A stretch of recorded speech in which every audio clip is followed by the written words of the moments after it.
A very warm welcome to the show. Thank you so much for tuning in and for watching Smart 24 TV. We drive your business. My name is Anthony Sebale, and of course, you're watching the #1 business channel in the land. And of course, today we have very special broadcasting, and we are discussing tax incentives, counting the cost of tax incentives. Recently, there has been a lot of course, of hullabaloo in the public concerning tax incentives. Some parties saying that they need, of course, to return to lower thresholds in as far as tax incentives are concerned, and of course, other parties saying that government has become too generous. Now, just looking back in the beginning of the year, in January, URA Commissioner General John Murujoki Musinguzi estimated that the taxman was bound to lose about 2.8 trillion in tax exemption and of course credits as well as deferrals in the financial year 2022-2023. Government's desire to extend an olive branch to taxpayers in a belief, of course, especially to incentivize investors and of course give charity and special class of government employees is of course proving to be costly. And when you look at the affairs right now, there's a lot more questions than answers in as regards to, first of all, who receives tax exemptions and for how long they actually be able to hold those tax exemptions, and then what is the criteria that government is using, especially to cut back now on the tax exemptions currently. Now, joining me on set to discuss this and more is none other than Mr. Daniel Mbabazize, who is a senior legal counsel at the Ministry of Finance, Planning and Economic Development. You're most welcome, Mr. Daniel. Thank you, and good morning, viewers. Well, Mr. Mbabazize, starting off first of all with tax exemption, we would like to have our viewer understand what, first of all, a tax exemption is and the criteria government uses in giving out these tax exemptions. Thank you very much for that question. Once again, good morning, viewers. A tax exemption or a tax incentive is a form of means that government uses to lure foreign direct investment, to ensure that people come in and invest in our economy. Now, currently, tax incentives or exemptions are given to investors to ensure that they have a fertile ground in order to bring their money and invest it in this country or economy. You know, Uganda is a low-income economy, so it needs to attract people to invest. So these tax exemptions are given to investors to come and put their money here and ensure it is safe and it will yield for them the returns that they want uninterrupted, as opposed to having their money being taken to a different country or different jurisdiction. Yeah. Yes. Well, still, it looks like it's aimed at investors and it's looking at foreign direct investment. But what's the criterion for choosing the person who is actually able to get a tax exemption or tax holidays, if that means the same thing? Well, they can be used interchangeably. Why? It's a two-pronged approach, both for local and foreign investors. Okay. Yeah. So it is not only given to foreign investors. However, it is better to attract those because they need stimulation. Our investors here have certain limitations as per the capital they can invest here. Yeah. So if you get an investor, for example, you get an investor from UAE, well, they're heavy on oil money. So you'd expect them to invest in something that would bring change to the economy. For example, we have industrial parks. Yeah. Most of the industrial parks are being operated by investors from China and other Asian jurisdictions. So that is the first phase of the exemptions. Then the other one is for our locals. For example, we have a special operating framework where people dealing in the tourism industry people putting up 5-star hotels. I'm glad to report that majority of them are local, although they have international franchises, that they are being given exemptions in order to help them put up facilities that are going to be 5-star in the world. You're going to have the likes of Hilton, you're going to have the likes of JWB Marriott, you're going to have the likes of 4 Points by Sheraton. So if you don't incentivize people to come and invest and give them those incentives, then you will not have such investments taking place. I think you can see the skyline in Kampala has changed. There are very many mushrooming buildings. All that is part of government's incentive strategy. Wow. Yes. Now, looking at the recent statistics, it's quite scary a little when you look at the numbers here. In 2017, just a 5-year stretch back, you have over 947 billion tax exemptions.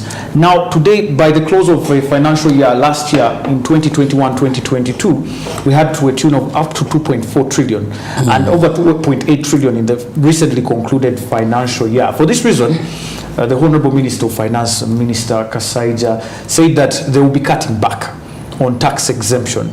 What has been your approach in this regard? Because like you said, you're incentivizing foreign investors. Looks like a very good idea, but now you're saying we need to cut back, and it's very visible that probably these have become too much when you look at the side of course, the economics. But how are you doing this? What is your approach to cutting back on tax incentives, and have we reached the threshold, so to say?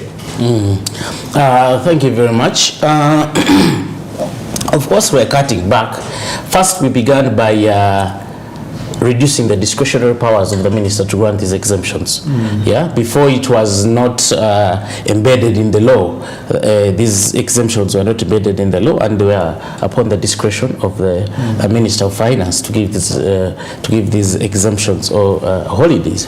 But now we have made sure everything is embedded within the law.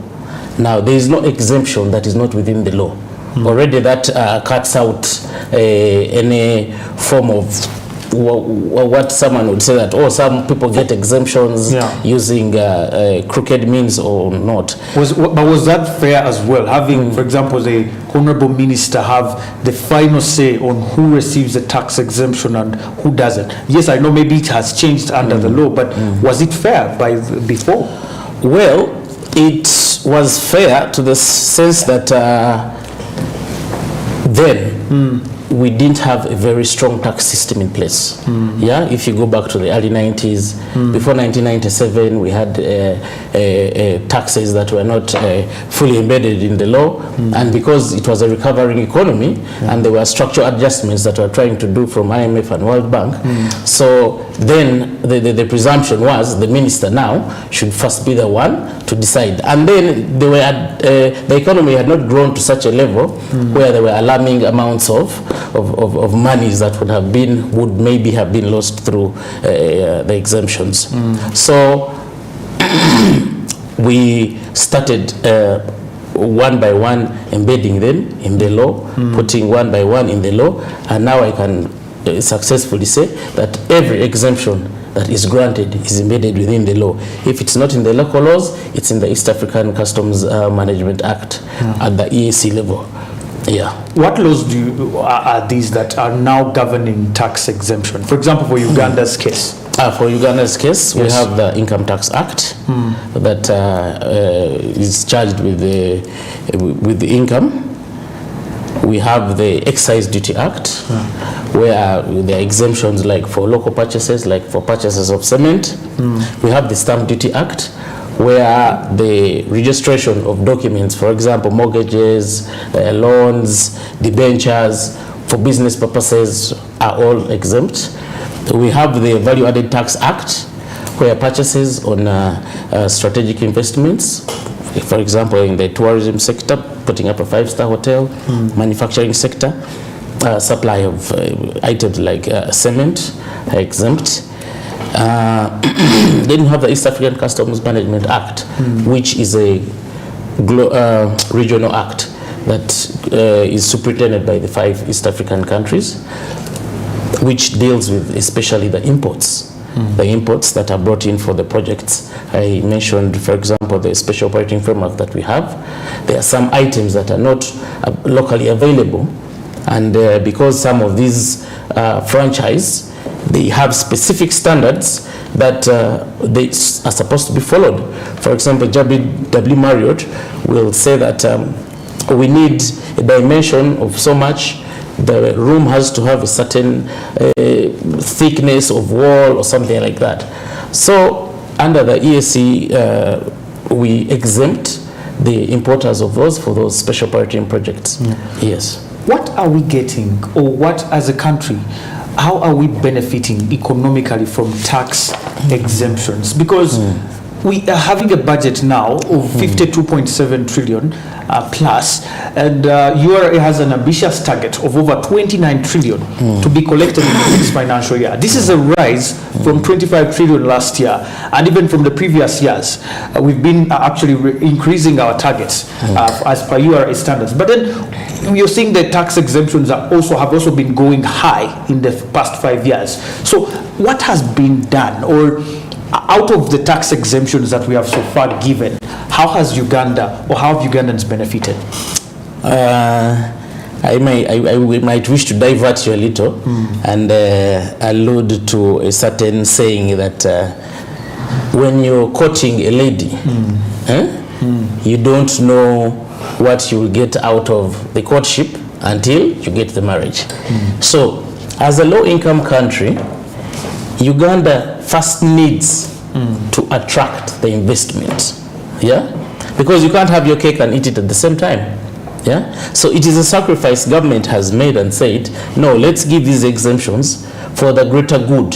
It is not something you're going to see that will not have a direct or immediate impact. It's a long-term investment strategy, where government says, well, let's give these incentives now. We have these people come up. For example, now, from the projects that are going on, there is employment of locals. People have jobs now. There is improvement in infrastructure. There is improvement in the general status of the country, because I mean, by the time we're now starting to attract brands of international standards, that is already an impact. Well, we are foregoing some revenue, but in the long run, if people have jobs and they're paying taxes, if people are employed, you'll have less civil unrest. If people are going to work, you'll have less crime on the streets. So it is a multifaceted approach that the government is using for giving these exemptions. Well, you might want to go to a shop and have your 500 shillings and say, give me a soda. That is an immediate impact. But after you take the soda, you don't know what other effects the soda will have on you. Or the 500 you're paying is employing maybe the workers of Coca-Cola, So it is a cycle. It is like an ecosystem. The ecosystem needs to be fed with tributaries. Then the ultimate goal is industrialization. Yes. Give us a few examples. You've talked about industrial parks, you've talked about hotels, but not many people get to access some of these industries in as far as investing, or maybe taking shares, or maybe getting employed is concerned. What are some of the businesses, or what are some of the sectors? Let's say we are an agricultural country, for example. We're based on agriculture. That's one of our backbones, right? Yes. Now, what are some of the sectors that you have looked at as government and said, okay, much as we're giving tax exemptions, but we are prioritizing these sectors? Thank you very much. We have several priority areas for investment. Just to list a few of them, we have agro-industrialization. Government is very, very strong on agro-industrialization. Uganda is a very fertile country. Our soils are very good. Anything can grow in Uganda. There is nothing that cannot grow in Uganda. So we have been very deliberate on agro-industrialization.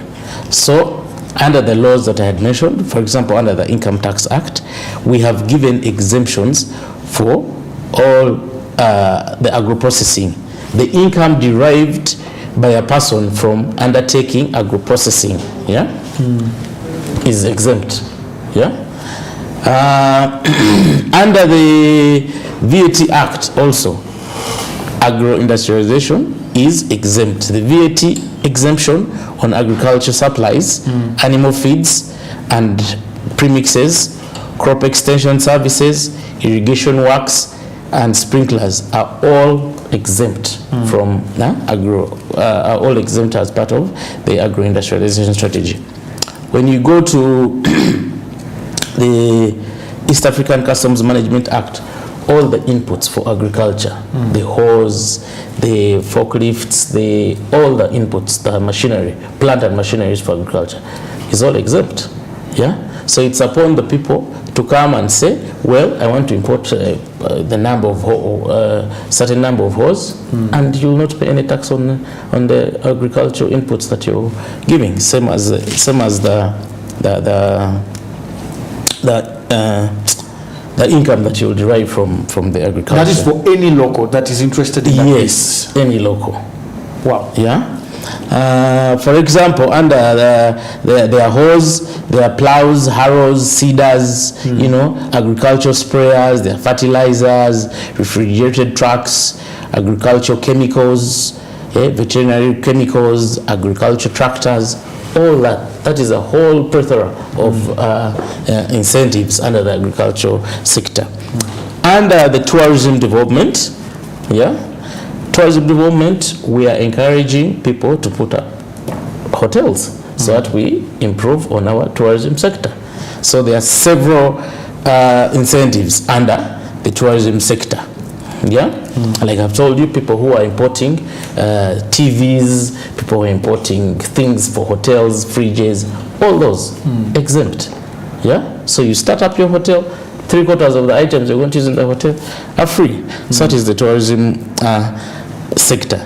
Then when we look at the mineral development, all the contractors and subcontractors that are participating in mineral development are exempt. Then we look at natural resources, environment, climate change, land and water management. All those are sectors that are priority sectors for government's interest and investment promotion. Mr. Mbabazize, we're going to take a very quick break, but when we return, the small and small-scale industries in Uganda raised complaints over the threshold and the terms for receiving tax incentives. And they say that during one of their dialogues on the impact of taxation on small-scale industries, they say that the 150 million shillings threshold is high for majority of the small-scale industries to benefit from these tax incentives. And they say they have not actually benefited as local, service providers, as local small enterprises, small and medium enterprises from tax incentives. What is government's strategy on this one? And since we are now cutting back even on tax exemption, are they going to be kicked out completely? My name is Anthony. I'm with Mr. Daniel Mbabazize, who is the senior legal counsel at the Ministry of Finance, Planning and Economic Development. And we'll return shortly after this commercial break.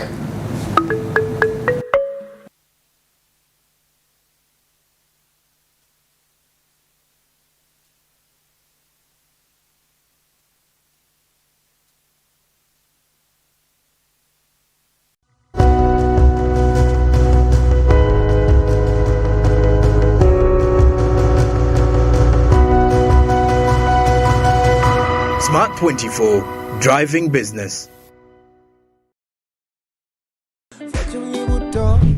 Cooking oil like no other makes your meal so sweet and scrumptious. The taste of Uganda,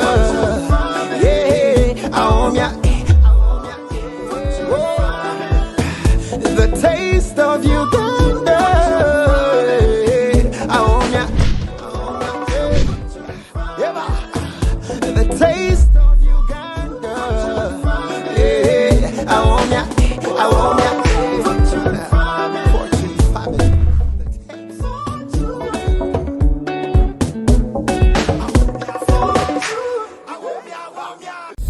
Say goodbye to paperwork and travel costs. Now every MTN customer can register to invest in securities anytime and anywhere with Zabu in a few simple steps. Step 1. Dial *292 hash. Step 2. Select option 1. Register with Zabu. Step 3. Enter your full names. Step 4. Enter your national identification number. Step 5. Enter your national identification card number. In 24 hours, you will receive an SMS confirming your registration. Congratulations, you are now ready to invest.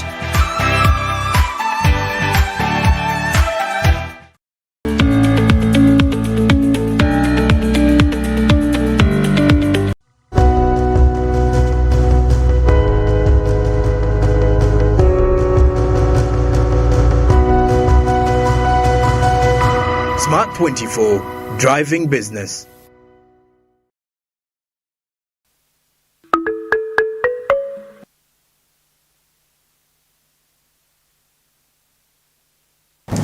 Welcome back, and thank you so much for staying tuned on Smart 24 TV. We drive your business. Remember to catch the latest on business on channel 302 DSTV and channel 394 GOTV. You can also catch us live on our YouTube platform, that is at Smart 24 TV Live, and follow us on Twitter at Smart 24 TV Now. For your feedback, we'll definitely be glad if we would have that. We have a special discussion today on tax exemptions or tax incentives and tax holidays. And we've discussed in the first segment on, of course, what tax exemptions are, their impact so far on our economy, and who receives tax exemptions, and to what extent are we giving tax exemptions. Now, joining us in the discussion is none other than Mrs. Navuga Regina, who is the head of Finance for Development thematic area at Siatini, Uganda, a civil society organization. So she's here to give us a little bit more of the citizen side, the impact assessment of the tax exemptions in Uganda. You're most welcome, Mrs. Navuga. Thank you. Well, I'll start with you right away, and we've discussed with Mr. Mbabazize here on the impact government has had of these tax exemptions. But first of all, from your own perspective as a civil society organization, are these tax exemptions really impactful? Looking at the figures that we are spending, actually we are losing out on revenue, over 2.8 trillion in the past financial year lost, and yet we have very ambitious targets for our taxman, Uganda Revenue Authority, who sometimes we crucify for not meeting the targets. Exactly. Yet at the same time, government, which is in charge of directing these tax exemptions, is giving out more. What has been the impact in your own perspective? Thank you very much. For us, we believe that taxation is the best way to finance our development. It's the most sustainable way. So we look at taxes as a tool for development. Anything that reduces taxes in the long run affects development. So tax incentive is like an incentive, really, attracting investment, domestic investors. But a number of times we've noted that the commitments that have been made when we are attracting them, give jobs, upgrade technology, maybe export more products, have not seen the light at the end of the day, right? And for us to believe that is a concern. We believe that government is taking away with one hand, right? Yet we've come up with ambitious targets to raise our revenue. And you have an investor, mainly the multinational companies, of course. You have an investor who comes into the country and they do not deliver. Even before they come and invest, you're already providing them with tax incentives, which in most cases in the long run are very harmful. Why are they harmful? It's because a number of times these investments or the incentives that are given out are not fairly distributed. Yeah. You might find that in a certain sector, if it's maybe fisheries, only one company has been granted a tax incentive. that means the other companies in the same sector will be disgruntled, you know. These companies a number of times promise that they are going to give decent jobs. They are going to put most of the local people, citizens, on the wage bill, you know. Yeah. But a number of times we see that they come in with their own people that taking core assistance, you know. And you find that most of our citizens, especially the most vulnerable, yes, they are getting jobs, but when you look at the quality of the jobs that are being promised or given, it does not live up to the times that they've been promised. Yeah. And we are also concerned about the open-ended tax incentives. That even before an investor comes in, you're telling them that I'll give you an incentive for 10 years. They've not yet delivered. We are against And on top of that, you've given them free land. Exactly. You've given them a tax holiday. I think it's too much. We are being too generous. Yes. And we have been laid back as Uganda to understand and monitor whether we are getting value for money. When you ask most times government to give us evidence where we've been benefiting, the numbers are not tallying. No, that's right. I also followed the discussion at Parliament this week when they're discussing the Bujagali tax exemption. The debate was whether to give 1 more year to Bujagali Energy Limited when they've not yet delivered on their promises, because we see that tariff rates are still high, yes, in most cases. And yet you find that in their maybe agreement, they promise that the rate would be very low. So that's some of the issues that we are looking at internally as CIATINI, as a Taxes Alliance, to understand that do we really need tax incentives? And where we need them, we give them, but if they're not working for us, we rethink them. Yeah. Absolutely. Mr. Mbabazizi, I want to bring you in on this one real quick. Mrs. Navuga has just enlightened us on the fact that it's not very clear how much impact we are having from these tax exemptions, but also the fact that you give someone free land, you give someone a tax exemption, looks like we are giving out too much for something that we are not getting much from.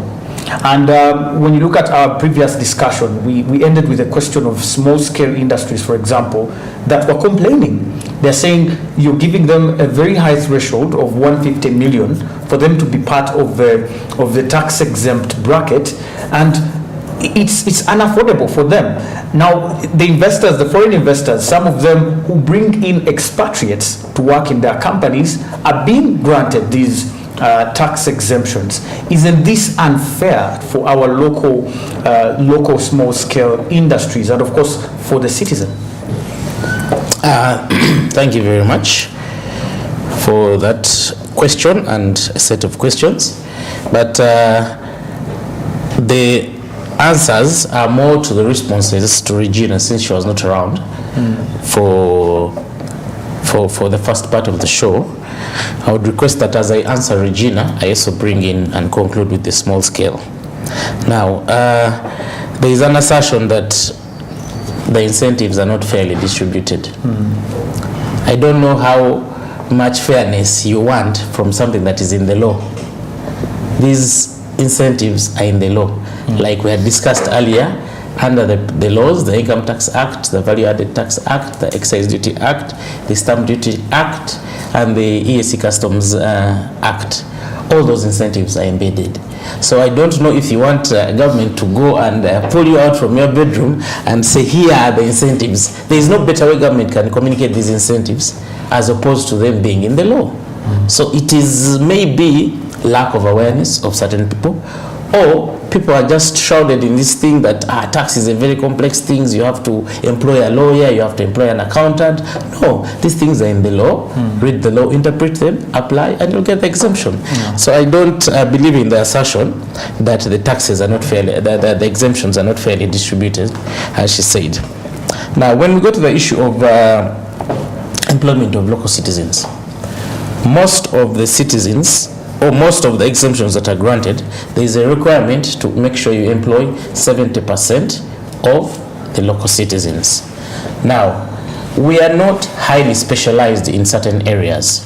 So our skill set is what influences those people to bring their specialists who will require for them to pass on the knowledge to our locals.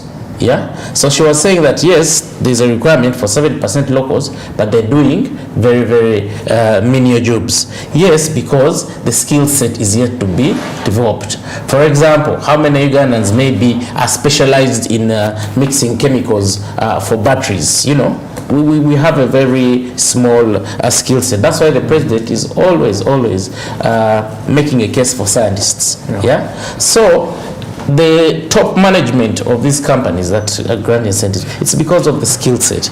But people are now starting to pass on the knowledge, and after some time, really, it will be a non-issue because we'll have the skills by the local populace. So you mean with all the graduates we have over 40,000 from Makerere, you have over a couple of thousands every year that are graduating. Can't they really be absorbed, especially by these people we are giving tax incentives? Can they promise decent jobs? A report recently shows that Ugandans earn on average at least 200,000, 60% of Ugandans. That means they're basically doing informal jobs. And these investors, can we task them to provide real jobs to our graduates so that we have at least the problem of unemployment solved? Yes, now like I'd said, the requirement is to have 70% local population. But I gave you an example of the battery. How many Ugandans can put up a battery? Well, let alone we have no Ugandan, we can't make toothpicks here. So if we cannot make toothpicks and we're still importing toothpicks, the locals, yes, are employed. But there are certain specializations that these, like I told you, like mineral development. We have not been very strong on mineral. We don't even have a course, would I say, that is very specific maybe to mining granite. Yeah. So those specialized areas is where they bring in their expatriates. But most of the people are employed in these companies, and it's a prerequisite for getting the exemption. Yeah. She mentioned that the incentives are open-ended. Well, they are open-ended to the extent that we give you the first 10 years if you have the minimum capital requirement. Yeah. So after the 10 years, we review whether we can extend or we cease the exemption. So they are not open-ended per se. They have a definite period. For the Bujagali issue, as she mentioned, the extension is just house cleaning, you know.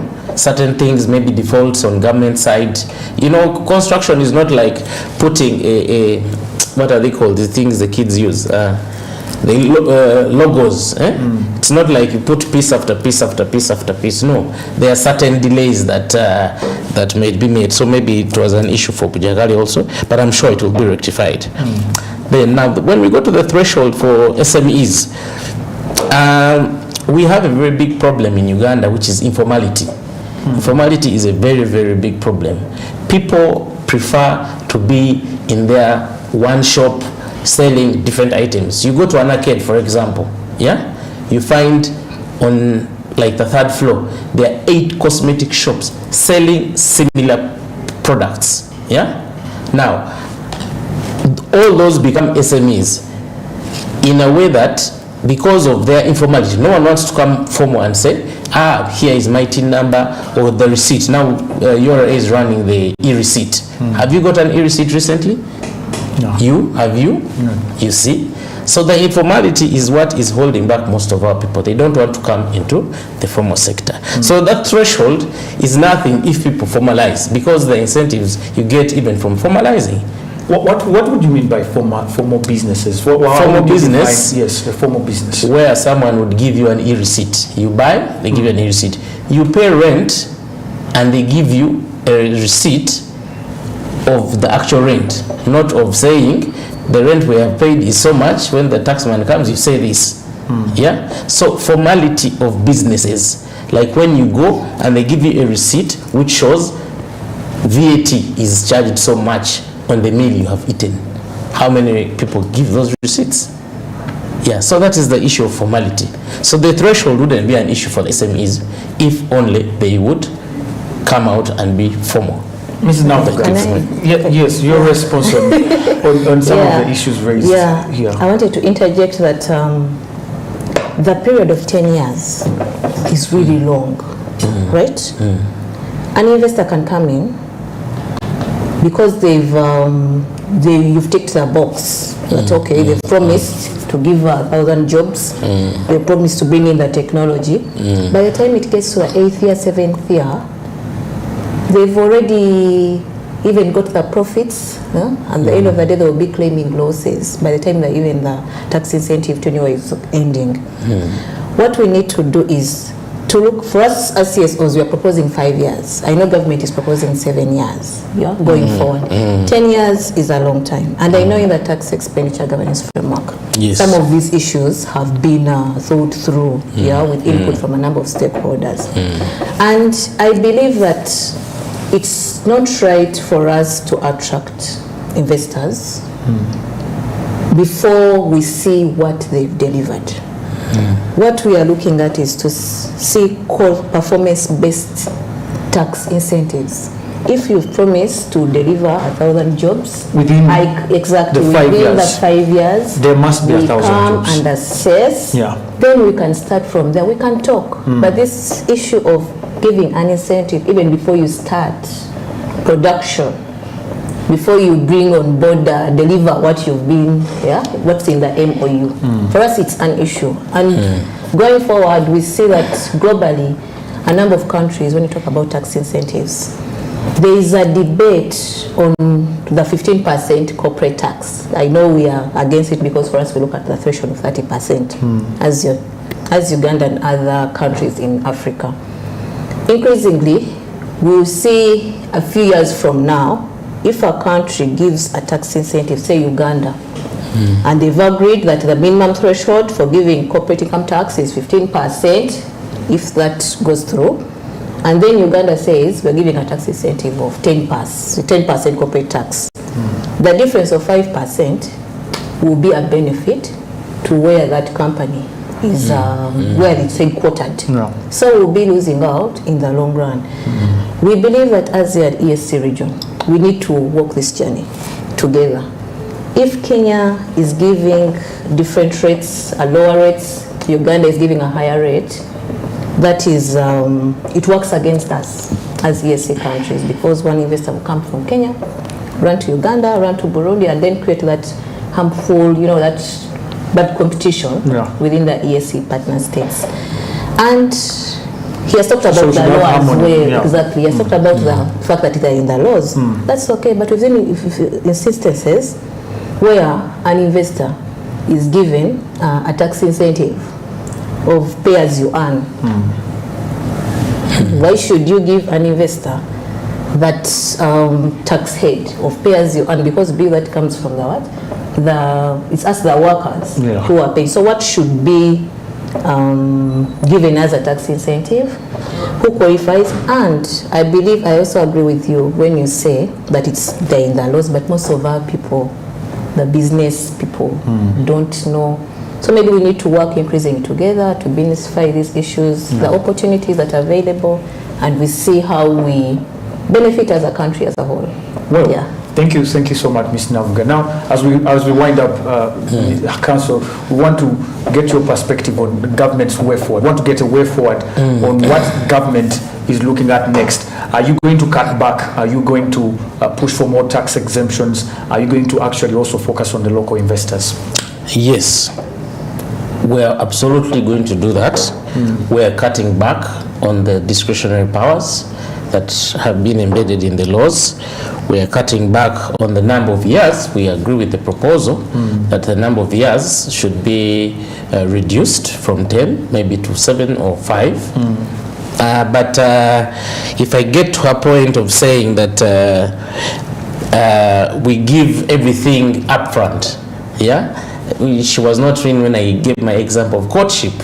Courtship in a marriage, if you want to attract a good woman, you don't just come and say, now in 5 years after I have 6 children is when I'll marry you. No, she'll say no. You're going to, I'll be depreciated by then. So that's the same thing the investor is going to say. What, I have my $10 million, I can take it anywhere. So what makes you the best suitor for me? Yeah, So we are that desperate. we are not that desperate. But how do you attract an investor? How many Ugandans can get $10 million in cash and bring it and invest Maybe it? not 10 million, but $1 million. That is the I think threshold for the investors, $10 million. Yeah. So by the time someone is bringing his $10 million to invest in Uganda, he should surely have an incentive that his money is going to bear him fruit. even when we are not sure where his business is. If you juxtapose the issue of courtship in marriage, that is the same thing. I have my money, I want to bring it to your country. Am I just going to come and play like everyone else? No, there should be some advantage that I get Mrs. from not bringing my money. Looks like Uganda is that girl in her mid No, and hasn't got a husband. And you see, the good thing I'm married, right? I'm putting myself in that position. Yes. Where you're coming to me and saying, you know, I have A, B, C, D. You leave me at a lesser position.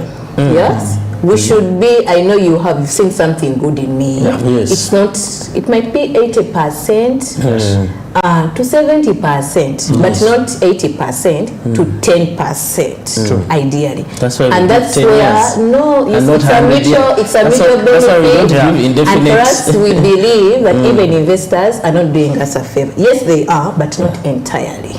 Yes, because they are benefiting. They come, for them by the time they come, I keep talking about it, they've made their return on investment. You know, they've calculated rate of return.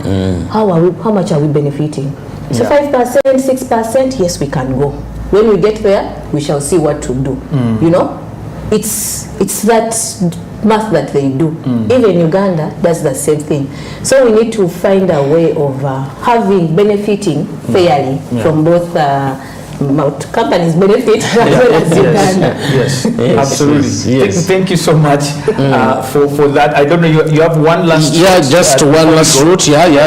We are she talked about the EAC region. We are having a tax harmonization strategy at the EAC level, where we shall in time have all our rates harmonized, and there will not be that hula baloo of I should invest in Kenya, I should invest in Tanzania.